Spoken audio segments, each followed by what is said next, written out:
દોસ્તો પાણાને ઉપરથી પેલા તો એક એક કરીને હટાવવા પડે છે, કેમ કે અહીંથી એને હટાવવા જાય છે તો દૂર એથી લસરીને આવે તો એની ઉપર પાણા પડવાનું કરે છે. એટલે આપણે પેલા ઉપરના પાણા છે એને થોડાક હટાવી દઈએ. જુઓ કે આવી રીતે પથ્થર પડ્યા છે અને એમાં તમને કદાચ દેખાતો હશે વાંકે કોબરા સાપ છે. હવે તમને નજીક જઈ અને બતાવીએ. ચાલો ભાઈ.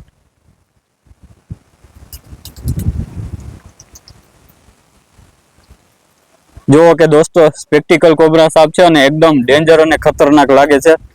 અને આમ તો એને જોઈને જ લાગે છે કે આની લંબાઈ 5 થી 6 ફૂટ હોઈ શકે છે. ચાલો આપણે પેલા તો એને ધીરે ધીરે કરી અને એને ખોટી કોઈ રીતે ઈજા ન પહોંચે એ રીતે એને નીકાળીશું. જો કે એના ઉપર પથ્થર ને એવું પડ્યું છે, કદાચ એને ઈજા પહોંચેલી બી હોય, પણ આપણે બને ત્યાં સુધી આપણા હાથે એને કશું જ નહીં થવા દઈએ.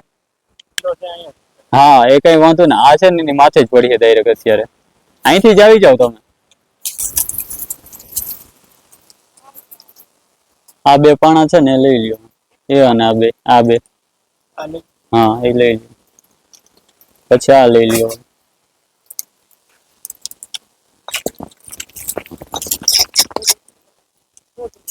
હા લઈ લ્યો.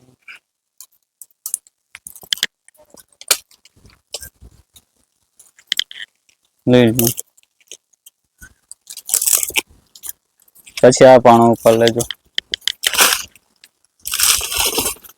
જો દોસ્તો એકદમ ડેન્જર અને ખતરનાક સ્પેક્ટિકલ કોબરા સાપ છે.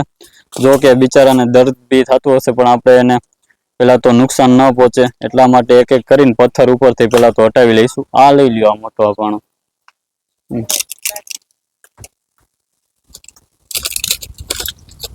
લઈ લ્યો એમ. બીઓ ને અરે લઈ લ્યો, અહીં દબાયેલો છે એમ નહીં આવી. હવે કઈક પાવડો કેવો હોય ને તો એ લઈને આ ધૂળ ને આ પાણા છે ને એ પેલા તો હટાવી નાખો. આ ઉપરથી આ છે ને આ બાજુ આ પેલા આમ ખેંચી લ્યો. હા આ જા ખેંચી લ્યો. ખેંચી લ્યો ઉપરથી અહીંથી આમ આની માથે ન પડે, આડું રાખું છું. હા એ ખેંચી લ્યો. અરે ત્યાં નહીં આવી કે તમે ખાલી બીઓ નહીં.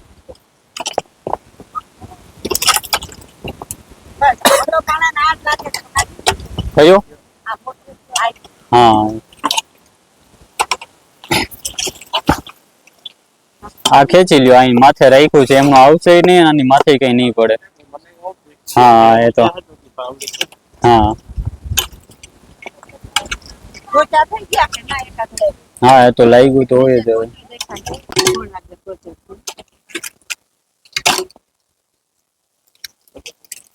હા ખેંચી લ્યો. લાવો મને આપી દો.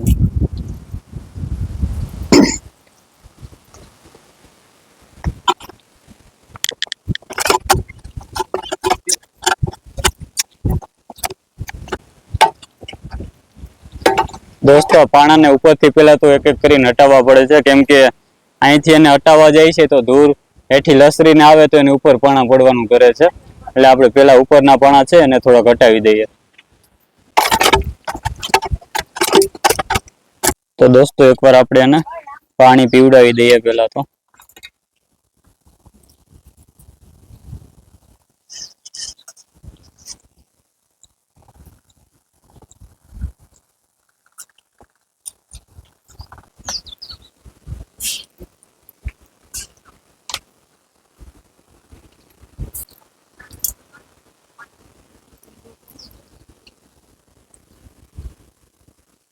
દોસ્તો ઘણી વાર છે એમને કદાચ તરસો હશે, એટલે આપણે એને પેલા તો પાણી પીવડાવી દીધું. થોડોક સાપ ઠંડો પડી જાય નિરાતે આને એક એક કરીને ઉખેરશું. કેમ કે જો આમાં ઉતાંબર કરવા જાય તો એને વધારે ઈજા પહોંચી જાય, એટલા માટે આપણે નિરાતે એક એક પથ્થર કરી અને હટાવીએ.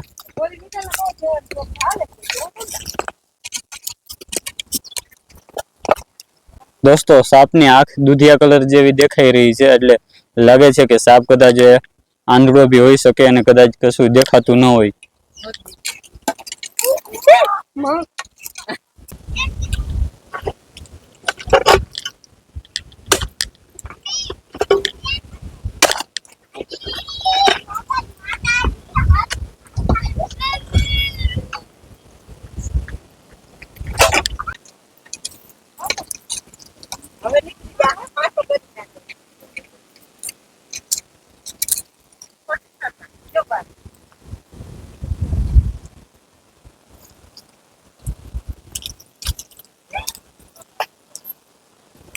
જો કે દોસ્તો બહાર નીકળી ગયો છે ને સ્પેક્ટિકલ કોબરા સાપ છે એકદમ ડેન્જર અને ખતરનાક અને આમ તો જોઈએ તો બહુ એને ઈજા પહોંચેલી નથી એક એના માટે સારું કહેવાય કેમ કે સાપ હોય અને એમાં એક ખાલી ટોચો થઈ જાય તો બે જીવી ન શકે કેમ કે કીડિયું છે એને રહેવા ન દે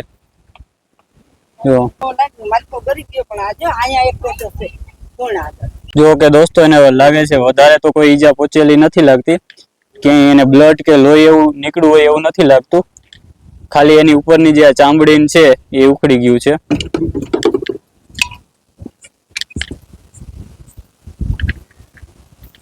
દોસ્તો આ સાપનું ગુજરાતી નામ છે નાગ સાપ નાગરાજ અને ઇંગ્લિશ નામ છે સ્પેક્ટિકલ કોબ્રા અને સાયન્ટિસ્ટ નામ છે નાજા નાજા અને આમાં ન્યુરોટોક્સિન નામનું ઝેર આવે છે જેના બાઇટ પછી માણસ કલાકથી 1.5 કલાકની આજુબાજુ મૃત્યુ પામી જતા હોય છે જો દોસ્તો તમને દેખાઈ રહ્યો હશે કે કેટલો એકદમ મોટો છે અને એકદમ ખાધલ પીધલ ઘરનો એવું લાગે છે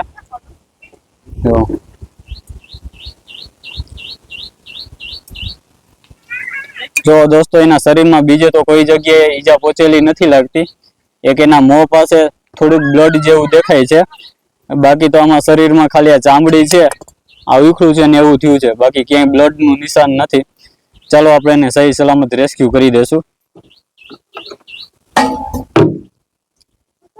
દોસ્તો આ પ્લાસ્ટિકની બહેણી હોય છે ને આમાં બી ફરતે બાજુ 10 થી 15 ઝીણા ઝીણા છેદ કરેલા હોય છે એટલે કે ઝીણા ઝીણા હોલ કરેલા હોય છે ઘણી બધી એવી કોમેન્ટ હોય છે કે ભાઈ તમે બરણીમાં હોલ કરતા જાવ એના ઓક્સિજન માટે તો ભાઈ અમારું પહેલેથી જ હોલ કરેલા જ હોય છે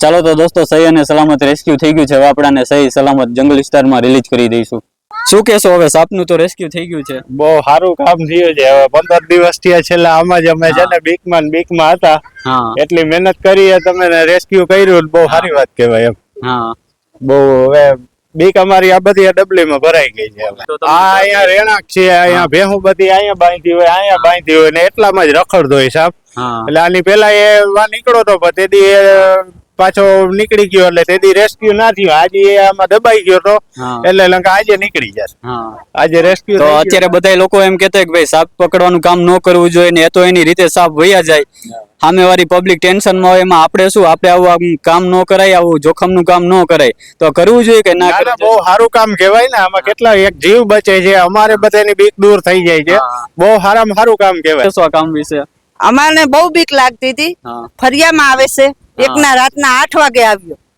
પછી અમે બહુ જ ની બીક લાગી અમે 12-11 વાગ્યા સુધી જાગ્યા તો પછી નીકળતી પછી અમે પાછા આવ્યા પાછા અડધી કલાક સુધી અમારે વંડીમાં રહ્યો બહુ જ અમારે તમારો આભાર એમ કે બહુ જ નો આ હવે અમારી બીક દૂર થઈ ગઈ બધી નથી કે હવે દાદાને સાચવજો હમણાં તમારી જીગર કેવાયા અમને તો રોગી બીક લાગતી હતી તમે આમ અવડો મોં ફાડે ને તમને એમ થતું તો અમને તો ઉપરવાળાએ આપણે નિમિત્ત બનાવ્યા છે એટલા માટે કામ કરીએ છીએ તમે શું કહેશો કે આ ખરેખર કરવું જોઈએ કે ન બીક બહુ લાગે હો એ બીક બહુ લાગે જગર જોઈએ આમાં એવી કોણ જગર જોઈએ નામે એમ કે પકડી લીધો તો આભાર તમારો એમ કે દાદીમાની વાત સાંભળી હશે કે ભાઈ આવી રીતે કાયમી માટે વારંવાર દેખાતો હોય તો અમને લોકોને તો સાપથી ડર લાગે એટલે એનાથી ડરતા હોય કે ભાઈ સાપ અહીંયા હશે પેલી જગ્યાએ હશે તો તમે અહીંયા આવીને રેસ્ક્યુ કર્યું છે એ સારું કામ કર્યું છે ચાલો તો આપણે સાપને સહી સલામત 2-3 કિલોમીટર સુધી કોઈ રહેણાંક ના હોય કે વાડી વિસ્તાર ના હોય એવા એરિયા ઉપર આજુબાજુ પાણી વાળો એરિયો હોય એમાં એને રિલીઝ કરી દઈશું ધન્યવાદ આભાર